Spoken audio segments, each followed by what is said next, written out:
So I want to welcome everyone to today's event, How to Make Powerful Infographics in PowerPoint. And my name is Sharon Fitzpatrick, and I am going to be your moderator for today. I am the editor of Presentation Expert. I'm really excited to have Mike Parkinson join us. He is brilliant when it comes to graphics. I learn so much from him each time, and I know you do as well. As someone mentioned before, there are 3 handouts. You can stay connected with us on PresentationXpert.com or pxexpert.com. You can find us also on social media, and we're always putting new information up there. If you have any ideas or suggestions, please feel free to contact us as well. I'm looking for a few good writers or topic ideas, so please feel free to put the information in your question or chat with me so we can figure out the best way to connect.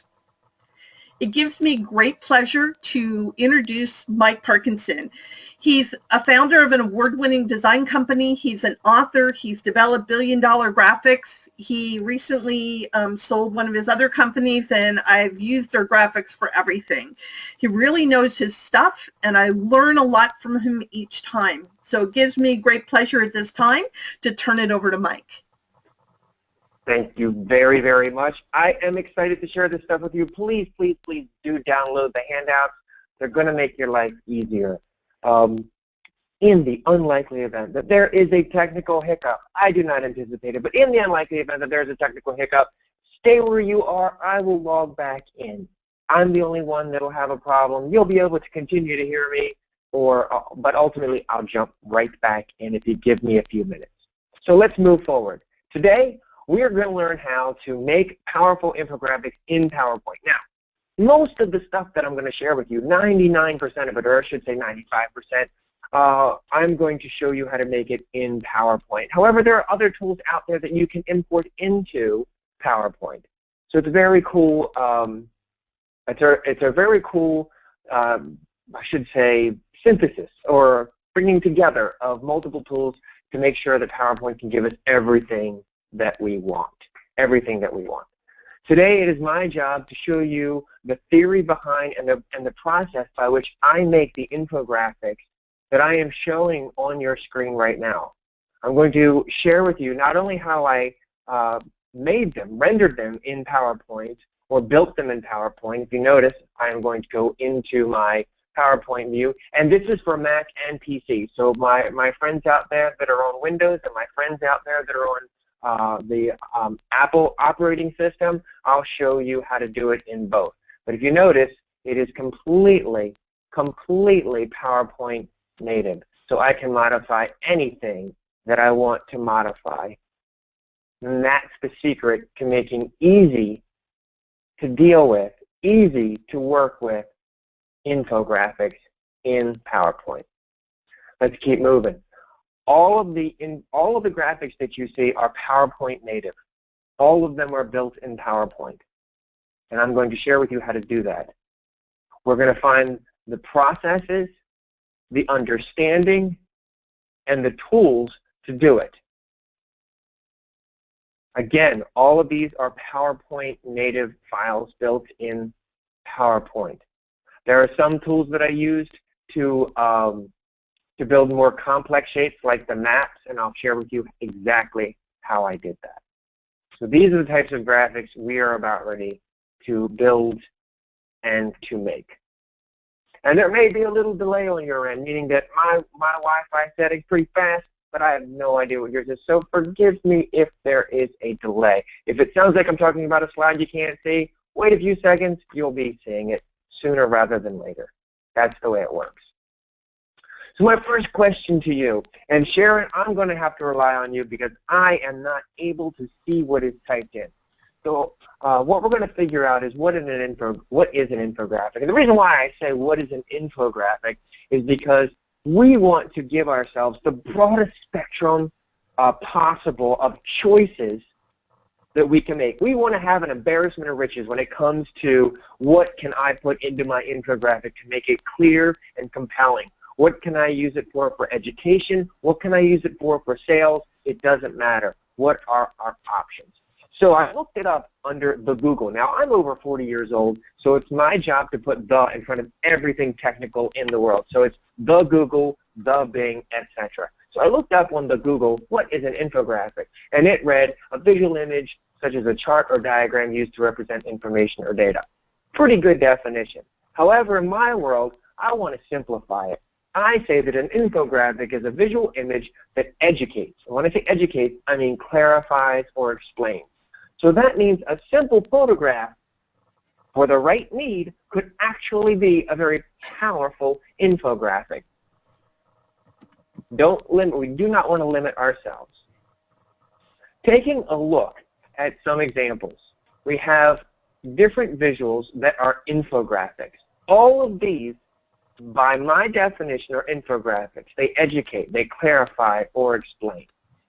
So I ask you, and I'm going to ask you to type in the chat, which is not an infographic? Technically speaking, which is not educating us? Is it A, B, or C? And then Sharon, if you don't mind, tell me what you're seeing more often than not, if you see A or B or C. And we see C is the biggest answer. So back to you. Okay. I'm going to ask you at your desk right now, close your eyes. Humor me for about 10 seconds. Close your eyes and think chair. All right. With that in mind, I ask you to type into chat, and then if Sharon, you don't mind answering a few questions, what type of chair did you picture? What type of chair did you picture? So I asked you to think chair. What type of chair did you picture? What are you seeing, Sharon? Anybody typing stuff in?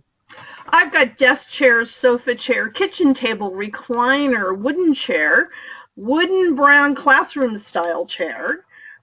We have big comfy lounge chair. That's pretty much it. Cool. Here's the cool thing that just happened. None of us, and I've had in all my years, and I've done workshops and talent development and training for well over 10,000 people, well over. Only one person in all my years has pictured the word C-H-A-I-R. Everybody else said that they pictured a chair. The challenge is, did we picture the same chair? In communication, when we're talking, we make assumptions and we say, hey, I need that chair for my office. The assumption is that you and I are on the same page about which chair I want. However, that's an assumption that can lead us astray in education or persuasion. The goal is to get on the same page quickly, and that's the power of clear, compelling infographics, is to visualize, is to visually represent what we're communicating so that we're all on the same page very, very quickly. Thank you for typing that in. Thank you so much. What we find is that when done correctly, infographics have three powerful benefits. One is that they communicate about 100 times faster than text alone. 100 times faster than text alone. For example, if you said, hey, Mike, I said, what's up? What is a circle? And I said, look, a curved line with every point equidistant from the center. You may say, excuse me? And I say, oh, I'm sorry, let me draw this for you. And I drew a circle. What we find is the visual representation communicates about, give or take, always take statistics with a grain of salt. Because no one can isolate one particular thing in a vacuum. All decisions, everything that we're doing is made up of, it's a multivariable equation. We are constantly taking different information and learning. So do take statistics with a grain of salt. But what we find is that communicating visually is much faster, and our audience, our learners, our prospects, our customers, they're all wanting the information faster and faster because they're fractured, they are tired, they are hungry, they are thinking, did I let the dog out? Is it going to pee on the carpet? Is my daughter going to get a third nose ring? They're not thinking, oh boy, I cannot wait to digest this infographic. So we want to be able to speak quickly, very quickly. The reason why visuals communicate very quickly is because text is decoded linearly, meaning that when I read something, I read a curved line with every point. I am decoding it linearly. However, when we take in a graphic, we take it in all at once. The reason why our brains are hardwired that way is because it's life or death. Life or death. If a car is speeding towards you and there's a sign that says don't move, are you going to move or not? I'm guessing you're going to move because we are hardwired to be impacted by what we see more than what we read. Only in Harry Potter movies do books come alive and attack you, so I'm not too afraid of letters and words. So visuals communicate, or I should say infographics, when done properly, communicate about 100 times faster than text alone. I say text alone because we need text and graphics to come together. One of the people said early on, they said, I want to remove all the words. The goal is that we remove all the non-essential words. I'm sure many of you have put together some really cool IKEA furniture, and the instructions, when they lack the actual words, can be ambiguous and result in me putting it together improperly. The next thing is infographics, when done properly, are about 86% more memorable. So, for example, I have 2 slides here. Again, I've done this experiment many, many times. Looking at these 2 slides, they both speak to the fact that the company stays a service-based company and launches spin-off products in their respective industries over time. One is textual, one is a graphic representation of it, and I ask you, if you don't mind typing in chat, and Sharon, let me know if somebody gets this, what was the second bullet on the green or right-hand side? What was the second bullet on the green or right-hand slide? There's a method to my madness. There's a reason why I'm asking. I will be like floored and high-five whoever knows what that answer is. What was the second bullet on the green or right slide? We have, this group is a lot of fun. No clue, blah, blah, blah. The Excel launched in 2017. I didn't even get a chance to see it. Unless it was in the handout, then I missed it. The bullet was a small black circle. Don't know, was looking at the road, ha, ha, ha. I was still figuring out how to do that. I'm assuming it was a 4-year plan. There was a second bullet, and the image was too distracting to pay attention to the bullets. So blah, blah, blah, blah, blah, and who knows, words, words, words. Back to you. Thank you, Sharon. What we find is there's something called the picture superiority effect, and this has been documented time and time again, proving that visuals trump text or what we hear. Now, I'm not saying that it's better. What I'm saying is that initial knee-jerk reaction. Words are decoded linearly and then placed into short-term memory, which then must be converted to long-term memory, meaning that there's a short-term memory gatekeeper. However, visuals, when done correctly, go right to long-term memory. So we're going to be more likely to remember them. That's how human beings are programmed. Again, it's a life and death situation. For anybody that's ever walked into a room, and you forgot what you were looking for, it's because our brain must purge part of our short-term memory in order to take in the room very quickly, subconsciously, because there could be danger when we walk into a new room. There could be a person with an axe hiding in the corner, so our brain subconsciously takes in the room. It purges our short-term memory. That's why we forgot. It's automated. So 100 times faster, 86% more memorable, and it improves learning 400%. Take this with a grain of salt. The person for whom I received this statistic has not presented the empirical evidence. However, I'm about ready to demonstrate that it does improve learning, but I cannot tell you the percentage. I'm only parroting back what she said that percentage was. Again, this percentage, take it with a grain of salt. However, let's give it a shot. How do you tie a 4-in-hand knot, a tie? How do you do that? Well, on your screen is a visual representation of how you tie a 4-in-hand knot. I am going to switch over to a textual representation. Now, this textual representation I got from the Google. I made sure I could get permission to share with you. The way it works is I did a search for a 4-in-hand knot. This was the first description that popped up, which means it was what the Google or the Bing considered the top textual representation of tying this particular tie or knot. With that in mind, looking at these two, you can see, oops, sorry, I want to go back. Which of these two is easier to understand and apply? If you don't mind, type it into the chat window. And then Sharon, if you don't mind telling me what you're seeing, the overwhelming responses, which is easier? The graphic, understand how to tie a 4-in-hand knot. Duh, the infographic visual, obviously, the visual, the one on the left, picture and directions, graphic. Come on, of course the graphic's easier. The duh, and you already know the answer. So we have a great, very fun group today, and they want to let you know that it's a brilliant example. Thank you very much. And the reason why I'm giving this duh example is simply because a lot of times people have to politic for or fight for the choice to add a visual, simply because writing text, well, almost anybody can do that. Not necessarily well, but they can do it. However, adding a graphic, well, that takes time and money. So we have to politic for it. And I'm giving you the tools in order to do it yourself, in order to get people on the same page. And last but not least, it increases the likelihood of success by about 43%, according to the research I have found. There are many, many books out there on the topic speaking to the power, or I should say, the ability to persuade when it comes to visuals. Hopefully you've read some of these. My favorite by far is Predictably Irrational by Dan Ariely. It absolutely changed my life. I read that book and it absolutely changed my life. New York Times said sly, lucid, and revolutionary, and they're absolutely correct.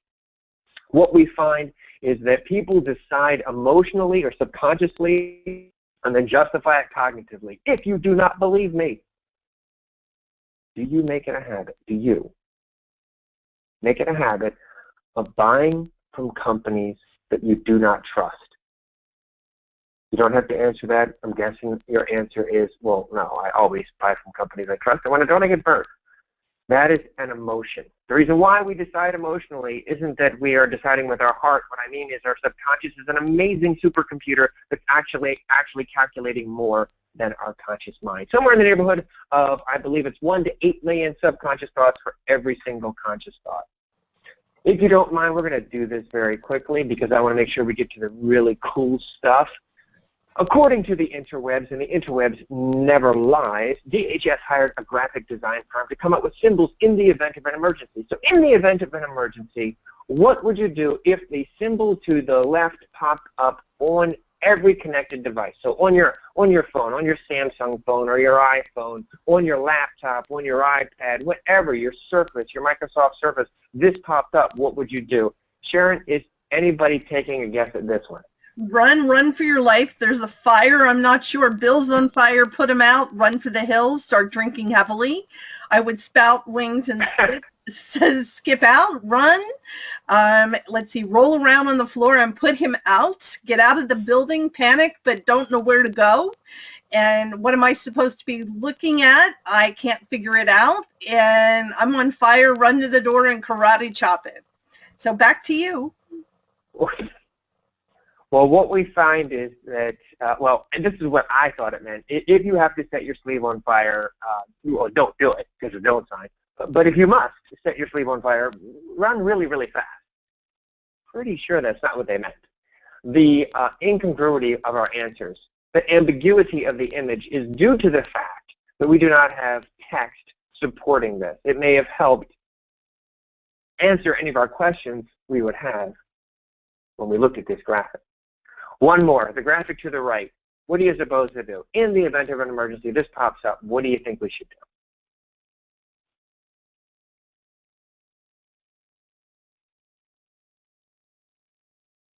What do you think we should do? People are saying get out the marshmallow. Something get out the marshmallow. To the right, what do you find? Opposite of what JoJo says, Right. to the right, push the door open, use the back of your hand to touch the door for temperature. In a fire, feel the door with the back of your hand before opening. Create an airflow by waving your hand. Go to a different exit, slam the door, shut and keep running. Exit when threatened to be slapped. We've had some real fun people today, and et cetera, et cetera, et cetera. And I think they all want to escape, so I'm going to let them escape back to you. Alrighty. What I thought they meant, and hey, you know what? The feel the door sounds like a plausible answer, but I didn't use karate to open doors because it kind of looked like karate chop. Pretty sure that's not right, which is why I recommend text and graphics working together, which is why I recommend infographics. It is a marriage made in heaven, a marriage even better than Angelina Jolie and Brad Pitt. Something that you need to do in all of our infographics. It is a good thing. I'm going to give you an example of something we want to avoid. You can play along if you want to. The choice is completely up to you. Raise your left hand if what's written on the slide, the next slide is blue, and raise your right hand if what's written on the next slide is red. See how fast you can do it, and I'll tell you my findings in a few seconds. So again, if what's written on the slide is blue, raise your left hand. If what's written on the slide is red, raise your right hand.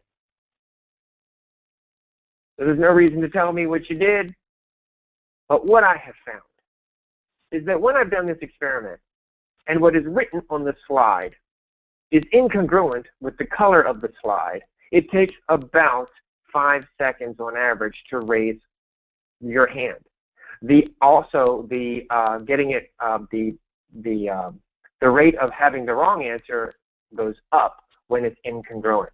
When it's congruent, when the word is exactly the same as the color, everyone gets the answer right, and the average time is around 1 second that they're able to answer.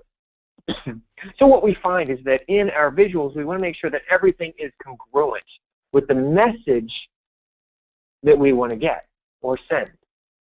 And that's going to play a major role in what we're about ready to learn, because the confused mind says no. Again, the confused mind says no. We want to avoid that. We just built the foundation for coming up with a winning, successful, powerful infographic. Without understanding that, we cannot make or validate whether we have a successful infographic, because if we don't have the foundational stuff that I just shared with you, we're going to be in a situation of the dreaded, the hated, I'll know it when I see it. I'll know it when I see it is one of the worst sins in education, one of the worst sins in sales, one of the worst sins in marketing, and all forms of communication. It is a dangerous, dangerous path that costs organizations, companies, and people too much time and money. Avoid that. Use what I talked about at the very beginning. So how do we concept a graphic? Well, there are 3 pieces to concepting a graphic. The very first piece is knowing who our audience is. Second is message. Third is explain or prove. Let me talk about that for a second. So audience. Let's focus on the audience. Who is the audience? So taking a look at this particular infographic, can someone tell me, go ahead and type in chat, who do you think the audience is? Who do you think the audience is? Go ahead and type it in chat. Eaters, adults, a person who can eat, overweight people, dieters, kids, health nuts, moms, etc., etc. Okay. So what we're guessing is that this is for somebody. The target audience are people who want to be conscientious of their weight and or health. That's our target audience here. So we want to make sure that everything is in their language, in their vocabulary. There's no reason to type in chat here. This is an example of a typography beard guide. So they look at different forms of typography, look at different beard types, and try to put them together. The target audience are probably quote-unquote hipsters, probably quote-unquote millennials. These are people who care about fonts and dig on facial hair. Again, another example would be something, someone who wanted to, perhaps an alma mater, someone wanted to donate money. This would be the target audience. So determining the audience is of critical importance. Change the audience, we change everything about the infographic. The next thing we need to do is understand the message. So typing into chat briefly, quickly, what is the message of this infographic? What is the message? What's the takeaway? What's the tagline, the headline, whatever you want to call it? What is the message that the audience is supposed to get? Make better food choices, eat healthy, you know, we care about your health, making the best choices for breakfast, eat right, care for your body. So Mike, how do we make this? If we want to create an infographic, what do we need to do? this is the build-up. So we need to conceptualize an infographic first, then we render it. Don't render an infographic if you don't know what the message is, who the audience is, and can explain or prove it. The problem that most infographics have is that people go right to rendering and they don't know what the message is. They wind up spending too much time and money creating an infographic that doesn't say anything. I'll explain how you make this from scratch in a little bit. Right now, let's focus on the process. If we leave the process, I can guarantee you that I will always be the better infographic designer because you'll get stuck in rendering mode when I'm in conceptualization mode.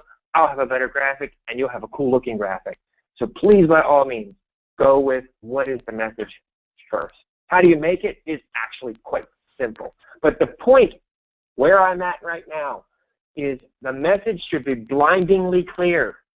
Get to the point of the infographic. Make it really obvious. Make it the title of your infographic. That is very important.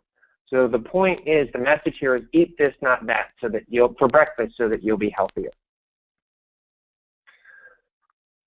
With, if you don't mind, one last question. Type in chat. When it comes to educating, all of us, for every infographic we ever create, we're going to be educating people. How do you define education? Do you define it as simply explaining, or do you define it as explaining and engaging the audience? Now remember what we learned earlier about how we make decisions, so answer wisely. Is education explaining only, or is it explaining and engaging? Go ahead and type it in, A or B, in the chat window, and then if you don't mind, Sharon, what do you see over the overwhelming answer as B? Mike, B is the winner. Back to you. So, B is the winner. Good on you. If we hadn't had that foundation, I guarantee you that some people would have said explain, but we would have been incorrect, because our job is to educate, and every infographic, and our job is to also engage. It increases understanding, recollection, and adoption, and that's ultimately what we want to do. We must remember that it's not what we want to say, it's what we want to call it. Andy Bounce, a great presenter, wrote The Jelly Effect. It's a great book. He's in the UK, one of the best presenters I've ever seen in my entire life, and he's absolutely correct. So let's take a look at a good message. So the secret to creating a good message is that the message must have, if our goal is to persuade or motivate, our message must have a benefit. Now, the benefit doesn't necessarily have to be stated out loud. It doesn't have to be written on the slide. However, it is my recommendation that it is. So the best messages have a benefit and a how. Again, if our job is to motivate, engage, persuade, in addition to educate, which is almost always, because the brain makes emotional decisions, then we must give our audience, we must give our learners, we must give our prospects a reason to care, benefit, and how. And if we can provide proof. Numbers have teeth. Numbers have teeth. So I'm going to spare you another A or B or answering this. I'm going to tell you, does this graphic communicate this message? No. No, it does not. Because for the mere fact, empirically, no. Decrease your workload by working closely with the analyst department. Those words do not appear in that graphic, therefore that graphic is not communicating that message. If I stripped that message away textually, would you arrive at that conclusion? If the answer is no, then that is an ineffective infographic. That graphic does not communicate, it does not educate, it is not an infographic, it does not explain, it has failed. Black or white, right or wrong. So the next thing we need to do is explain or prove. In our message, now we have to explain or prove. Do not jump to rendering a graphic at this point in time. Every time you do, you will have a graphic that is less effective or ineffective. Never render the graphic. Make it on the computer before we know who our audience is, what our message is, and explain or prove. Every time I do that, I have to redo the graphic because it is not as powerful. So let's take a real quick look at an online infographic. So here we have 13 reasons why your brain craves infographics. It is a website by Neomon. Very cool website. So what it says is, this is why your brain craves infographics. And if we scroll down, it says, the use of visualized information has increased 400% in literature since 1990. 142% of newspapers, 9,900% on the internet. We are visually wired. Almost 50% of our brain is involved in visual processing. In less than 1 second, we can get the sense of a visual scene, 1/10 of a second. We suffer from information overload. We receive 5 times as much information today as we did before. When average users read only 28% of the words per visit. Infographics are more engaging. 80% of researchers found that just color alone increased the willingness to read by 80%. They're more accessible. 70% rate of understanding for labels with text only, 95% rate of understanding with text and pictures. People following directions with text and illustrations do 323% better than people following directions with just one or the other. More persuasive, 67%, and so forth. Easier to recall. Infographics are easy to digest. After all, you've been looking at this. Well, I've been looking at it for 43 minutes. I don't know how long you were. Now, the point of that is that we're going to move forward here. The point of that is that every single infographic that we will ever see has a very clear message, and that message is use infographic. And the benefits were clear in there. The infographic proved its point because it gave you the stats and the figures. Ultimately, it told a micro story. It told a micro story. Anybody, and I cannot stress this enough, anybody that says, well, how do I make that graphic? How I make winning successful infographics is I learn the message, I know the audience, and I know how to explain and prove. So let's take a look at this information. The audience are Eagle Solutions employees. I'm about ready to show you how I made this really cool infographic. Eagle Solutions employees need to explain this information to their existing customers. We want to stop 65% of fraud before it happens using Eagle Solutions' 3 clever keys. Our job is to explain or prove. It's a dialogue we're having with our audience. So if I said we're going to stop 65% of fraud before it happens using Eagle Solutions' 3 clever keys, the question is, what are the 3 clever keys? And how will I stop 65% of fraud? So let's do what I'm sharing. What are the 3 clever keys? I'm answering those questions. I'm answering those 3 questions right now. And then my job is to make sure that I explain it simply, answer concisely, and then eliminate the information I don't need. And I'll show you how I do it. Now it's time for rendering. How do I render it? Well, the first thing I need to do is I need to chunk the information, break it into digestible, bite-sized chunks. Then I need to reassemble it to tell a story, and then I need to visualize it. How do I do that? And I'll show you. So here is the information. I need to chunk it. I need to highlight the elements that are the most important pieces of my infographic. These are the most important pieces. I eliminate the elements that are not. One of the first questions that I heard is I need to present statistics, and I need to remove the words. This is how you remove the words. This is how we focus on only the words that are paramount to presenting the information. Now, this is not going to be a quantitative graphic, and I'll show you why in a moment. So now we reassemble it to tell a story. Again, a micro story. We want to make sure that we reassemble it to tell a short, brief, quick story. Why? Because if you tell me a fact, I'll learn it, but if you tell me a story, it's going to impact me emotionally. Stories contextualize the content. There are lots of examples out there. If we look at it, this indie author cheat sheet is telling a story. It's walking us through the process to get us from I have an idea to I now have a published book that I can use this process again and again.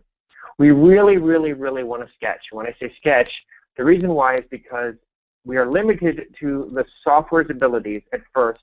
Do not be afraid of sketching. Sketch these ideas because it's faster, it's lower cost, it allows us to focus on the concept, there's no technical limitations or barriers. It's easier to get consensus, and it's more likely to get it right. So let's go back to the example. We've chunked it. Now we want to reassemble it to tell a story. If you look at it, the 3 clever keys go into the Eagle Solutions, which is the IT security solution that stops fraud before it happens. How do we visualize it? Well, there's only 3 ways to visualize it. That's the literal method, which is the show me method. We use it when we're describing things. So for example, if this was a textual description, as we saw that with the tie example versus the visual description, that's the way to go. It is a much better way to go. If we compare these two, you don't have to type it in chat. We've already proven that the visual is going to trump the textual approach. The next method is the quantitative method. Now this is getting into statistics. These are quantitative graphics such as area charts, bar charts. When do we use it? When we're trying to communicate amount, value, and time. So if we take a look, here are examples of really cool infographics that are quantitative charts. They are quantitative charts. These are what I recommend. Think Excel at this point in time. And then last but not least is the substitution method. This is a visual metaphor, simile, or analogy. When do you use it? When the information is too complex for the audience to understand any other way. When we think of bridges, we think of connection, we think of joining, we think of safety, we think of order, we think of things like that. So essentially we're using a bridge metaphor to communicate all these messages without saying them out loud. So using a bridge to bridge a gap is a safe way to go from the as is to the to be. So with that in mind, what is the, you don't have to type it in, which is the symbol, which symbol is best for IT security? Well, in my experience when we're online and we're doing something with IT security, it is a lock. So we're going to use a lock for our infographic. This is IT security for Eagle Solutions. What image shall we use for the 3 clever keys? I'm guessing, pretty sure I'm guessing, that you're going to say keys because, well, there are 3 clever keys. You're absolutely right. So let's put it all together. We have the stop 65% of fraud before it happens using the 3 clever keys. How do we do it? Well, the first one starts protection protocols immediately. The second confirms identity credentials and stops 28% of fraud. And last but not least, the third denies inconsistent reports and stops 19% of fraud before it happens. So let me show you how this was made. Let me show you how this was made. So we're going to go to Windows. I'm guessing most of you are Windows users. Everything that I'm sharing with you works on the Mac and the PC. The secret is to break the shapes down into their basic, is to take any complex shape and break it down into its basic shapes. So if we look at this lock, first thing we have to do is create this arch. So what I did was I drew 2 circles. Hopefully you know how to draw 2 circles. Then I click on the outer circle and then the inner circle, and then I choose my shape, combine shapes element, and choose subtract shape. How did I get to combine shapes? Well, that is by going to More Commands under your Customize Quick Access toolbar. Scroll down to All Commands. Make sure you choose All Commands. And then choose, look for what you want, which is Combine Shapes. Add it, click OK, and then it adds it to your ribbon. So now, again, click, click, Combine Shapes, subtract, and now I have this shape.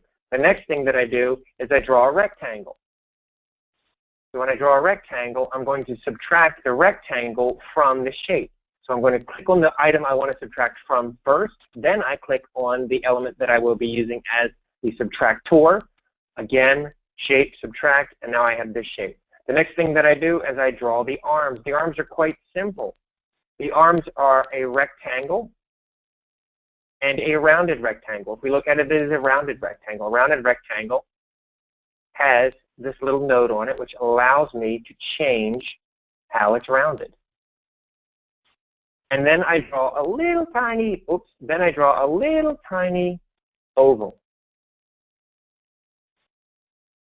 Then once again, I select the item, click on the other, shape, subtract, and I have this. I select all of the arm elements for the lock, and then I choose shape union, and now I have my arm for my shape. So if I were to fill it with a color, any color that I want, remove the outline,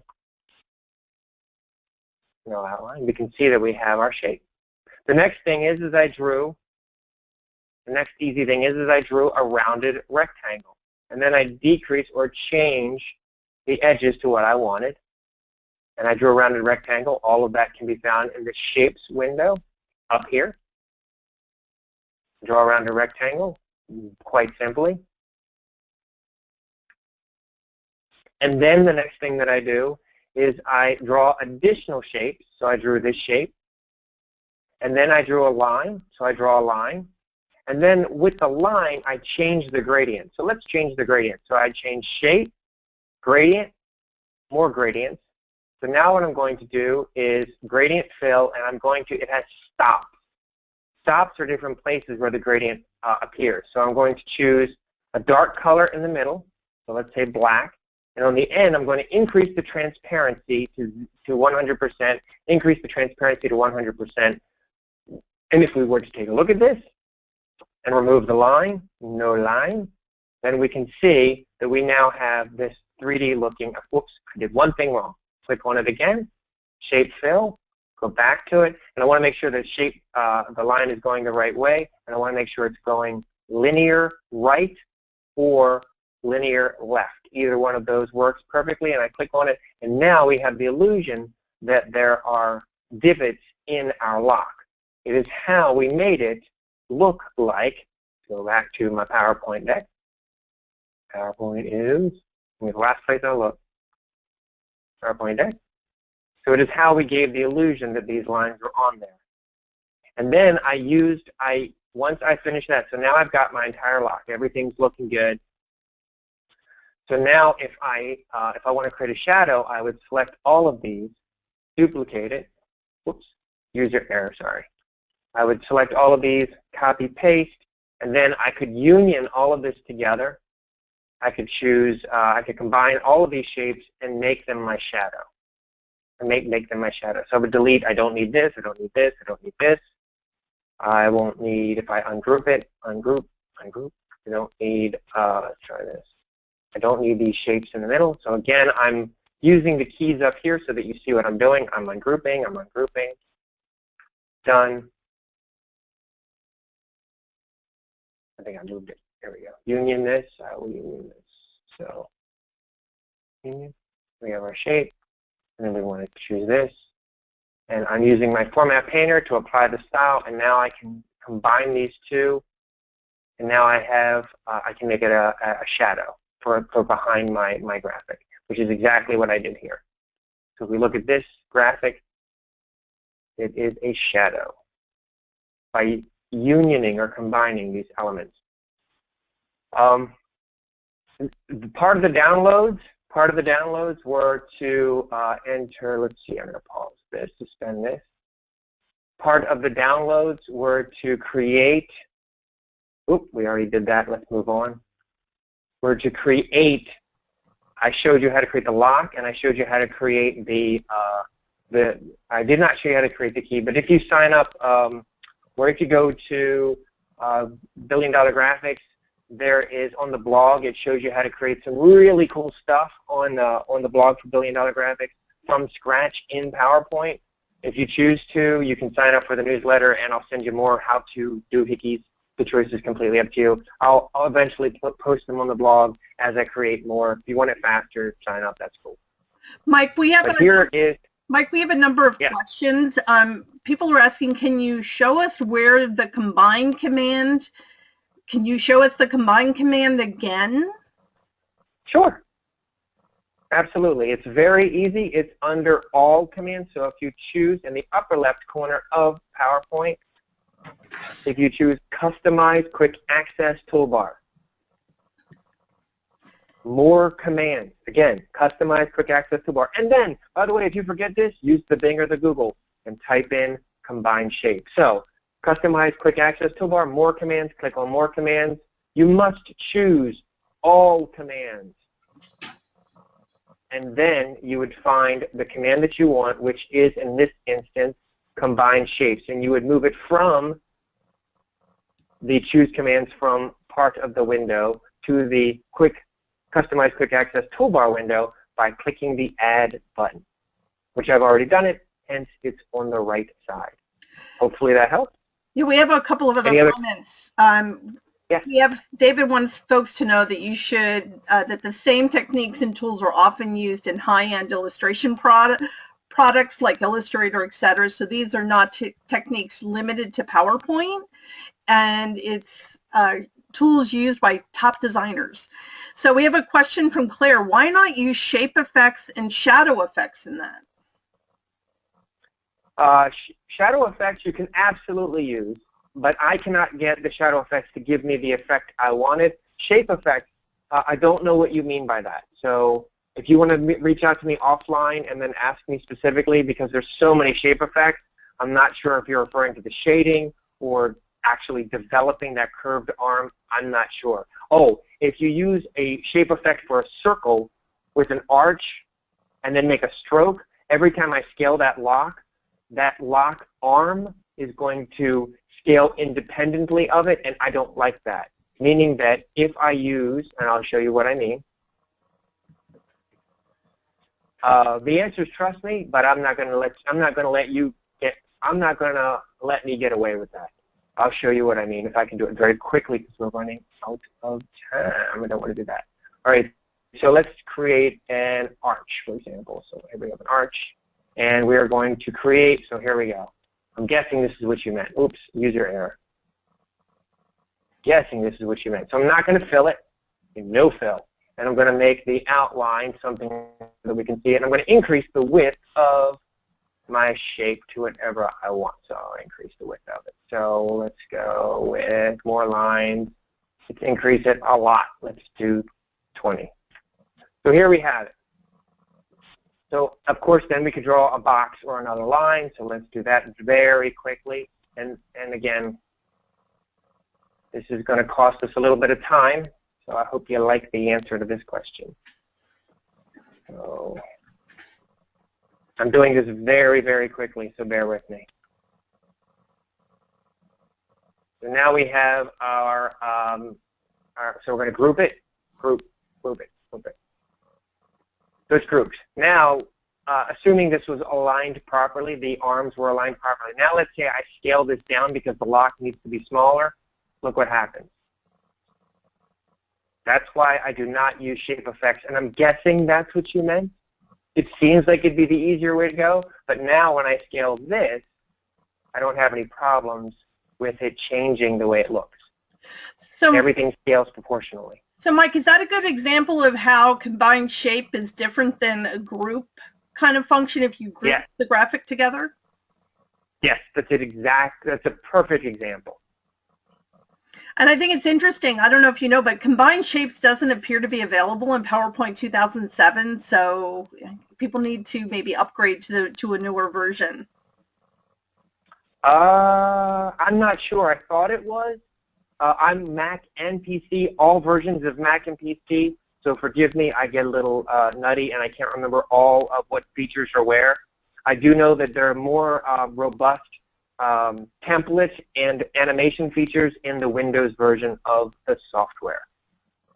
The Mac version has some cool functions. For example, you can reorder objects and it looks like that. Whereas the Windows version does not allow you to do it that way. They have something called the selection pane, which is different. So do reach out to me, and I will, sign up on the website or email me if you want, and I'll send you the step-by-step instructions for making this cool stuff. Also, there is, over the years, I've created over 10,000 PowerPoint graphics. And again, whoever said this about creating this is the process that people use in Adobe Illustrator, yes, I'm a graphic designer. I own a graphic design firm. I'd like to think I'm pretty freaking good, but that's up for you. That's for you to decide. This is the process I use in Adobe Illustrator to create stuff. I'm simply changing my tool to PowerPoint to make it. Other things you can do is if you work in Adobe and Microsoft, you can save things out as a WMF file, Windows Meta file, and bring it into PowerPoint as long as you don't put any effects on it, no shadows, no gradients, and you can copy and paste it if you're on the Windows machine. If you're on a Mac, you have to go through another piece of software. Also, there's I wrote a book, I'm a geek, and it includes 200 editable PowerPoint graphics that are as follows. So these are the types of graphics that I make in PowerPoint, and I make sure that they are data-driven when possible. Again, everything that you're seeing was created, these are basic shapes put together using the Combine Shapes tool. Basic shapes. Everything that you're seeing. It can be very, very robust, or it can be very, very simple. All I did was use gradients to get these subtle effects that you're seeing to make it look photorealistic. And then I can create almost anything that you can imagine using a combination of all these tools. And if you want to, there are other really cool tools out there. For example, I'll share one with you that I really enjoy. And that tool is, let's see, where are you? One of my favorite tools is called Canva.com. You can create a design and you can edit it. The graphics and the elements are vector-based, which means that they're resolution independent, and you can bring them in as PDFs into your PowerPoint document and things of that nature. So you can make them in Canva.com and bring them in. I prefer for my stuff to create them in PowerPoint and augment that with the Adobe suite. The choice is completely up to you. Again, that's Canva.com. There are a few others, and I will share them with you right now. These are the others. Canva.com, Pictochart.com, and Infogram.com, other really cool infographic tools that you can use besides PowerPoint. Also, there are 10 free tools for creating infographics. The process that I shared with you, the process of using combined shapes to create anything, that's it. That's how I render stuff. There's also 10 free tools out there.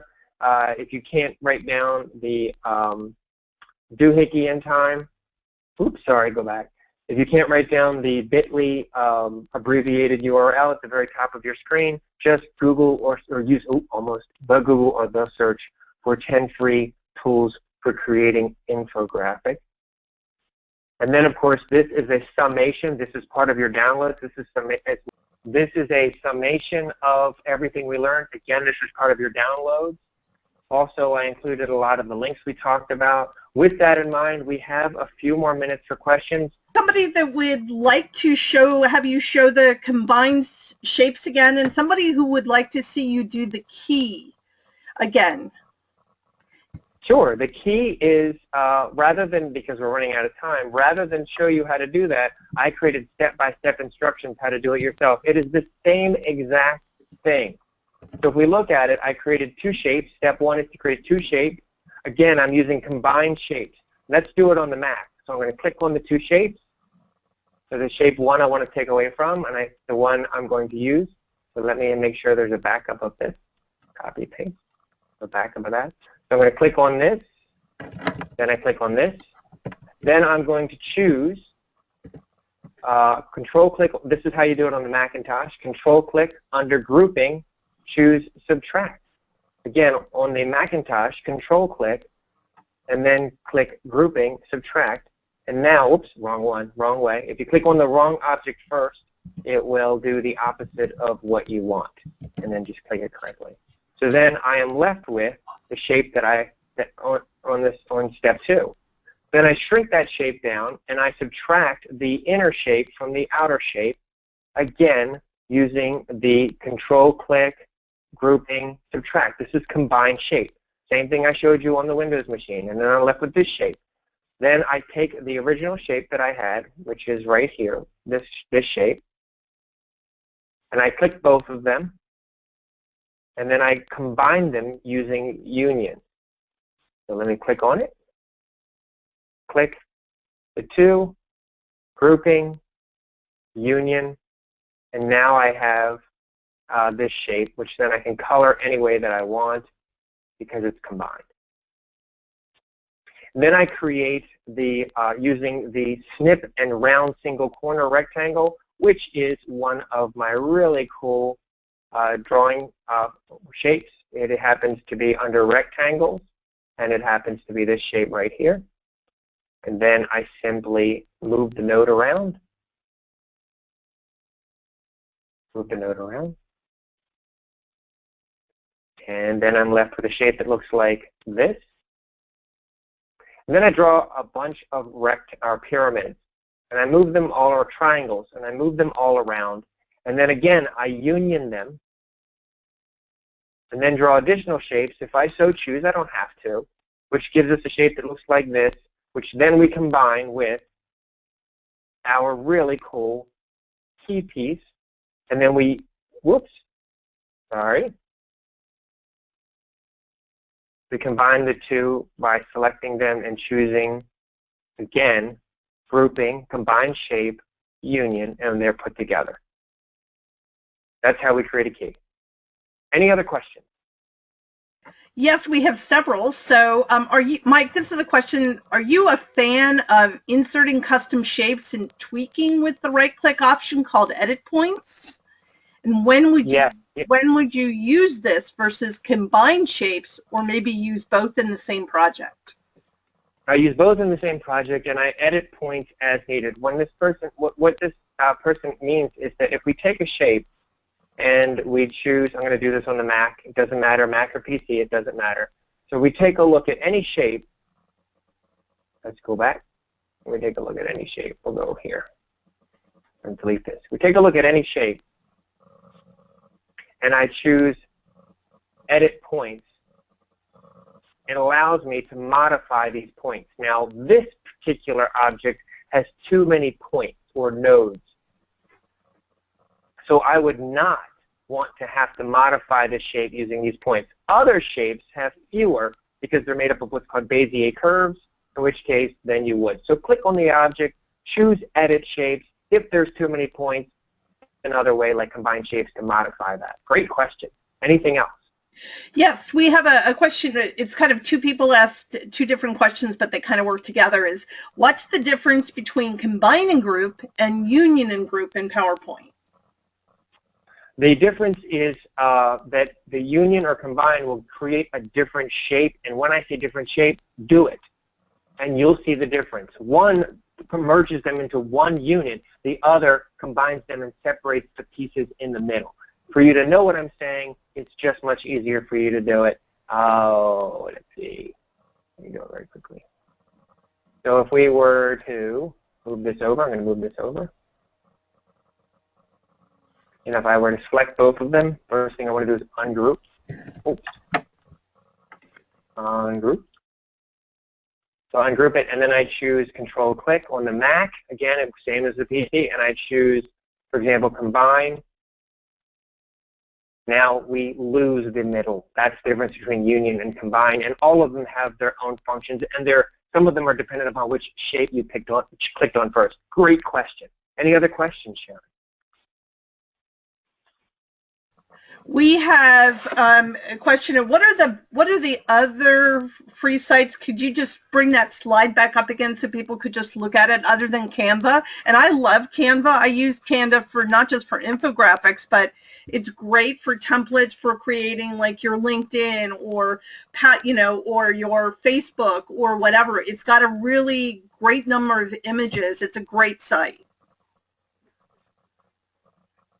Yeah, all of these rock. Canva, PictoChart, Infogram, they're all wonderful for creating infographics. I've had more experience with Canva than any of them simply because Canva was the infographic tool that I was shown earlier. Yeah, I've also first to market, it got my attention. I've actually also had really good luck with Canva. I think it's a great resource. So great questions. Wonderful, wonderful questions. The challenge that a lot of people have is they want to get right to the rendering the graphics, and typically they're the designers, not always. And the challenge that I have found is that those people come up with beautiful, beautiful imagery that does not educate, explain, clarify, or persuade at all. So you've got this beautiful image that I kind of shrug my shoulders at. So that's why I implore people to not jump to the rendering side and stay focused on the concepting side, because that's where the magic happens.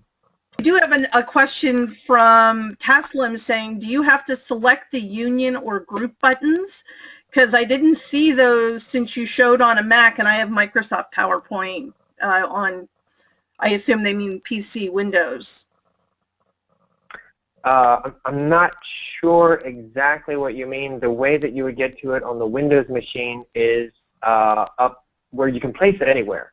Right. But the way you would do it on a Windows machine is to include it in your ribbon and then click. It will not be active until you click on the shapes that you want to combine, subtract from. So it will be inactive until then. So once you click on the shapes that you want to combine, then you can choose shape union, shape combine, shape intersect, and shape subtract from that. Hopefully that's what answers your question. How do you find if I understood correctly? If it's not in the ribbon? You go to Customize Quick Access Toolbar, More Commands, All Commands, and then once you click on All Commands, it will appear in this window.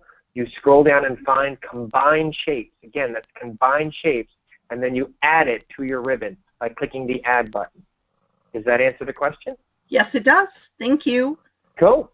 Yeah, sure. We have somebody else that mentioned the resources. If you go download any of the handouts, you will find the links to the resources on, you will find that as one of the pages on the handout. If for some reason you have a question, you can either email webinars@presentationexpert.com or me, sfitzpatrick@presentationexpert.com, and that's presentation XPERT, no E in the front of expert. Thank you. Hey, Mike. Yes, sir. This is Ed. I'm using PowerPoint 2013 on a PC, and if I create two shapes and then click on them both, under the Format ribbon, Merge Shapes appears under Insert Shapes. That doesn't appear until you've got two things selected. Exactly. So Merge Shapes is up in the ribbon, and then it's a drop-down. Merge Shapes has the union, combine, fragment, intersect, and subtract. Yes, and again, thank you, Ed, so much.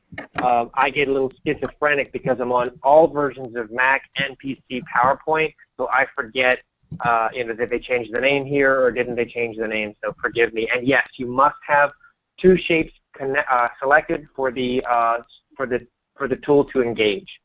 Right, and then Shift-Click allows you to select multiple shapes. Yes. Absolutely. Shift click. Thank you, man. Yep. We have two questions. If I make a graphic in PowerPoint and I don't want to save it individually as a .png, is it possible to save it from PowerPoint? If you want to save it for print, there is a tool out there called Image Export. Image Export is, and this is, I'm not quite sure, I'm going to answer all kinds of versions of your question. So if you go to ppttools.com, again that's pptools.com, pptools.com, there's a tool called Image Export. If you click on Image Export, you can download, let's see, if we want to purchase it, it looks like it's $29. So the way Image Export works is it allows you to export files from PowerPoint at any resolution. So not only are you saving it, you can save it as a JPEG or what have you, but you can also change it to print resolution, which is 200, 300 dpi, versus if you did it manually or by itself from PowerPoint, it would be 72 or 96 dpi. You can also copy and paste the vector elements from PowerPoint into other tools that read vector elements, such as Adobe Illustrator, as long as there are no effects on that document, in that graphic, like shadows or gradients. Does that answer your question? Yes. Happy to help. Please reach out. Happy to help. Thank you, everybody. Thank you, Sharon. Okay, Mike, thank you. I'm going to end this right now and hope everybody has a great day. Perfect. I think we are out of time. We have webinars every month, and next month we're going to be doing Creating an Effective Presentation Story with Nolan Haim, and we also will be doing Cheating Death by PowerPoint Slide Makeovers with Laura Foley in May. So please go to our website and sign up for these webinars. We want to thank everyone for coming, and again, feel free to reach out direct to me at sfitzpatrick@presentationexpert.com or via our website. Thank you so much, and hope everyone has a great rest of your week. Thank you, everybody. Thank you, Sharon. Thank you, Mike.